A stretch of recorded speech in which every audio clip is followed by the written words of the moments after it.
Assalamualaikum warahmatullahi wabarakatuh. Sebelumnya perkenalkan, saya Najma Zahira dengan NPM 2208260125. Baik, di sini saya akan menjelaskan terkait main math yang saya tampilkan pada blog obstetri dengan judul placenta previa. Baik, yang pertama saya akan menjelaskan terlebih dahulu apa itu placenta previa. Berdasarkan definisi, placenta previa itu adalah plasenta yang berimplantasi di atas atau mendekati ostium cervix interna. Nah, ada beberapa klasifikasi dari placenta previa ini, ada 4. Yang pertama ada tipe 1, tipe 2, tipe 3, tipe 4. Tipe pertama itu lateral atau low laying, kemudian yang kedua, tipe kedua ada marginal, kemudian tipe 3 ada parsial, yang tipe 4 ada komplit. Nah, untuk tipe 1 dan tipe kedua itu dia masuk ke dalam minor, kemudian tipe 3 dan juga tipe 4 masuk ke dalam mayor. Baik, selanjutnya saya akan menjelaskan di nomor 2 yaitu etiologi dan juga faktor risikonya.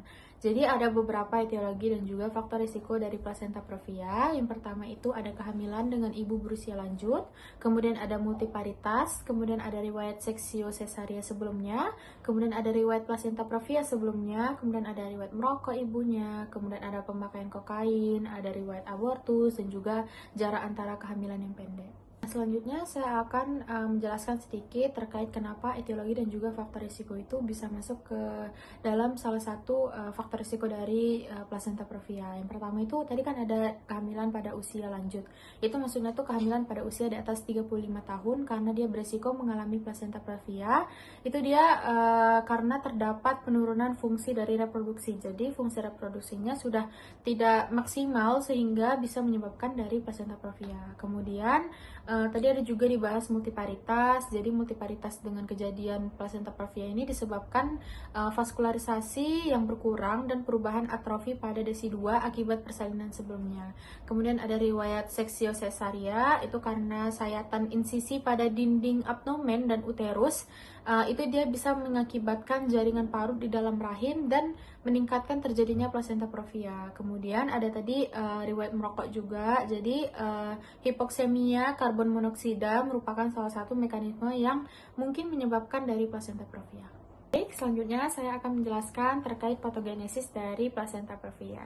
Jadi yang sebelumnya placenta previa itu disebabkan yang pertama karena riwayat seksio sesaria sebelumnya, kemudian riwayat ibunya yang merokok, kemudian ada riwayat placenta previa sebelumnya dan juga usia tua. Nah, jadi ada 3 klasifikasi dari placenta previa. Yang pertama ada placenta previa total, ada placenta previa parsial, dan juga ada placenta previa marginal. Yang pertama ada placenta previa total. Jadi placenta previa total ini adalah dia menutup seluruh dari cervixnya. Kemudian kalau misalnya placenta previa parsial itu dia menutupi sebagian cervixnya. Kemudian untuk placenta previa marginal itu dia placenta yang dekat tapi dengan dinding rahim. Nah, kemudian diagnosis pada awal kehamilan itu dia bisa dilakukan dengan USG pada minggu ke-18 sampai ke 20 minggu.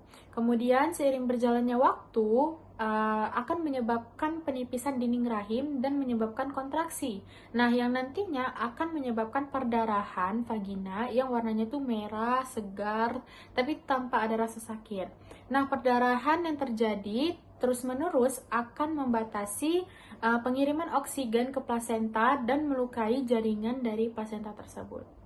Dan selanjutnya saya akan menjelaskan terkait manifestasi atau gejala klinis dari placenta previa. Ada beberapa. Yang pertama, perdarahan tanpa nyeri, kemudian keluarnya darah segar tanpa sebab dan berulang, kemudian tidak ada kontraksi uterus, kemudian bagian terendah janin tidak masuk pintu atas panggul atau PAP, kemudian ada kondisi janin normal atau terjadi gawat janin. Kemudian selanjutnya saya akan menjelaskan terkait diagnosis dari placenta previa. Jadi dalam menegakkan diagnosis kita harus bisa dalam 3 hal. Yang pertama anamnesis, pemeriksaan fisik, kemudian ada pemeriksaan penunjang. Yang pertama ada anamnesis. Biasanya pasien datang atau riwayat placenta previa itu usia kehamilan di atas 22 minggu. Kemudian karakteristik darah yang dikeluarkan ya seperti tadi, merah, segar, tanpa ada rasa nyeri. Kemudian kita tanyakan penyebab perdarahan. Biasanya perdarahan placenta previa umumnya terjadi secara tiba-tiba saja tanpa disebabkan oleh apapun. Kemudian pada pemeriksaan fisik, seperti biasa kita harus melakukan vital sign terlebih dahulu. Kita cek tensinya, kita cek suhu, kemudian kita cek frekuensi nafas dan juga frekuensi nadinya. Kemudian selanjutnya kita akan melakukan pemeriksaan head to toe. Jadi pemeriksaan head to toe yang pertama kita nilai terlebih dahulu letak janin malpresentasi karena menutupi PAP. Kemudian yang kedua bagian tubuh janin tidak masuk PAP. Kemudian susah menentukan bagian janin saat dipalpasi. Kemudian denyut arteri di bawah umbilikus ibu terasa kencang dan juga DJJ sulit didengar karena direndam oleh plasenta. Kemudian pada pemeriksaan penunjang kita bisa lakukan ada beberapa hal yang harus kita lakukan. Yang pertama USG, darah lengkap, MRI dan juga plasentografi. Untuk USG kita harus memvisualisasi posisi plasenta secara akurat dan apakah plasenta menutupi seluruh atau sebagian dari jalan lahirnya. Kemudian darah lengkap untuk menilai ada atau tidaknya tanda-tanda anemia pada ibu. Selanjutnya saya akan menjelaskan terkait tata laksana dari plasenta previa. Jadi ada dua yang bisa kita lakukan. Yang pertama ada terapi konservatif dan juga terapi aktif. Terapi konservatif itu bisa kita lakukan jika preterm. Jadi yang pertama kita rawat inap, tidah baring, kemudian berikan antibiotik profilaksis. Kemudian kita lakukan pemeriksaan USG kembali, kemudian kita berikan tobolitik jika ada kontraksi. Kita bisa kasih MGSO 4 gram IV.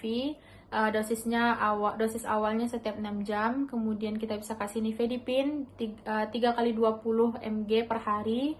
Kemudian kita bisa kasih juga betametason, itu dia 12 mg, dia IV, dosis tunggal untuk pematangan paru dari janin tersebut. Dan kita perbaiki anemia dengan sulfasferosus 60 mg oral jika ibunya terkena anemia. Kemudian untuk terapi aktif, kita bisa lakukan rencana terminasi kehamilan jika usia kehamilan cukup bulan, kemudian janinnya mati atau menderita anomali. Kemudian pada perdarahan aktif dan banyak, segera dilakukan terapi aktif. Kemudian selanjutnya untuk komplikasi, ada beberapa yang dapat menyebabkan komplikasi dari plasenta previa. Yang pertama perdarahan masif, shock, kemudian implantasi plasenta abnormal, kelahiran prematur dan gawat janin, kemudian solusia plasenta dan juga endometritis. Kemudian untuk komplikasi pada bayi bisa malformasi kongenital, kemudian kelainan letak janin, BBLR, kemudian RDS dan juga lain-lainnya. Baik, kemudian ini ada beberapa referensi yang saya gunakan untuk mind map pada blog obstetri dengan judul Placenta Previa. Ada empat referensi yang saya gunakan. Yang pertama dari Anderson, itu dia di tahun 2019 tentang Placenta Previa. Kemudian ada dari Hussein, itu dari tahun 2020, hubungan kejadian Placenta Previa dengan riwayat kehamilan sebelumnya. Kemudian ada dari King, itu dari tahun 2020, maternal risk factor with persistent Placenta Previa. Kemudian ada dari Kuribayashi, itu dia di tahun 2021. Baik, mungkin hanya itu saja yang dapat bisa saya sampaikan. Lebih dan kurang saya mohon maaf, dan kepada Allah saya mohon ampun. Saya akhiri, billahi fisabilil haq fastabiqul khairat. Wassalamualaikum warahmatullahi wabarakatuh.